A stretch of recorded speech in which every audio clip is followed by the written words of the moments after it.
షోనే substance లేదు అని అనిపించవచ్చు. సబ్స్టెన్స్ ఉందా లేదా అనేది రిజల్ట్ని బట్టి కదా చెప్పేది. వీడికి ఎంత తెలివి లేదు, వాడికి పెద్దగా తెలివి లేదమ్మా, వాడు అసలు బుర్రే లేదు, కానీ వాడికి మార్కులు ఎందుకు వస్తున్నాయని దానికి ఎవడేం చేస్తాడు.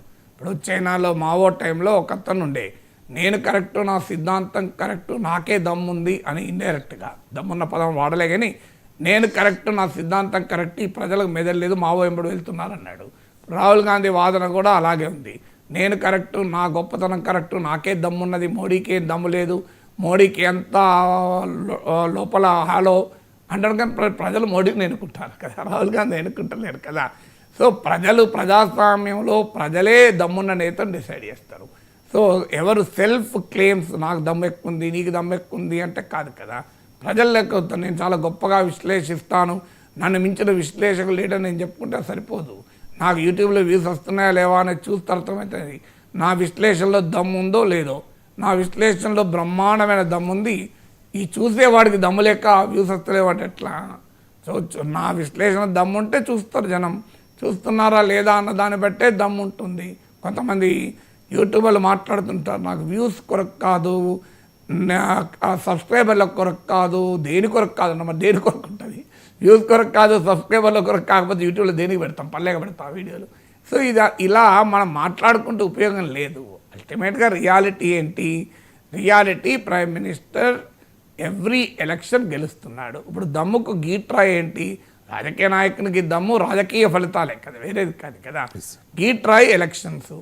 సో 2014, 2019, 2024 వరుసగా 3 ఎన్నికలు గెలిచారు. అఫ్కోర్స్ లీనియర్ ప్రోగ్రెషన్ ఎప్పుడు ఉండదు, హెచ్చు తగ్గులు ఆటోమేటిక్గా ఉంటాయి. సో అందువల్ల మీకు 2014తో పోలిస్తే 19లో పెరిగాయి, 24లో తగ్గిన మాట నిజం. 63 సీట్లు తగ్గాయి, 240. 303 సీట్లు 303 నుంచి 240కి తగ్గాయి కనుక దమ్ము లేదనలేము, ఏమనంటే దమ్ము తగ్గింది అనాలి. కానీ కాంగ్రెస్కు 99 సీట్సే వచ్చాయి కనుక కాంగ్రెస్తో పోలిస్తే 2.5 రెట్లు ఎక్కువ దమ్ము ఉన్నట్టే కదా.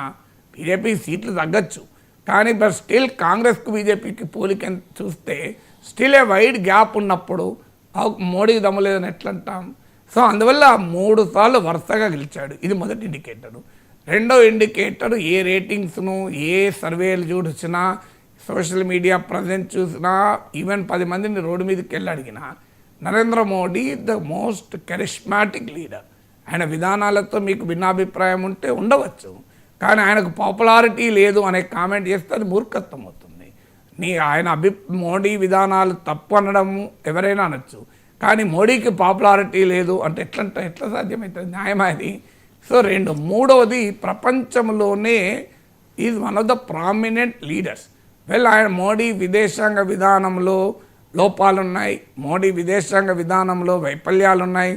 ట్రంప్ను ఒక్క మాట అంటలేడు, ట్రంప్ 24 సార్లు అన్నా ఈ క్వశ్చన్ రైజ్ చేయొచ్చు, కానీ still is the most widely known leader across the world కదా.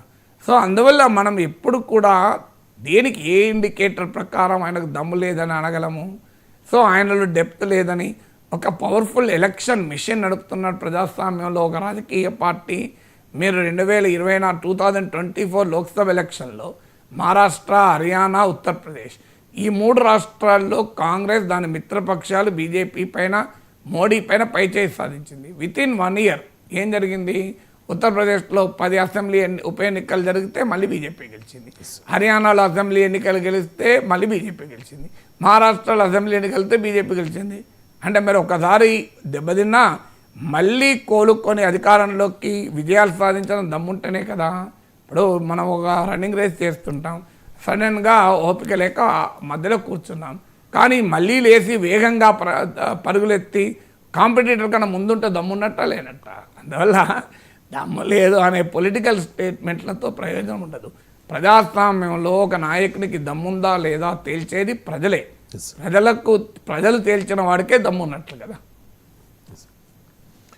ఇక రాజ్యాంగంలోని సెక్యులర్ అండ్ సోషలిస్ట్ పదాలను తొలగించే యోచన కేంద్రానికి లేదు అని చెప్పి కేంద్ర న్యాయమంత్రి అర్జున్ రామ్ మేఘ్వాల్ స్పష్టం చేశారు సార్.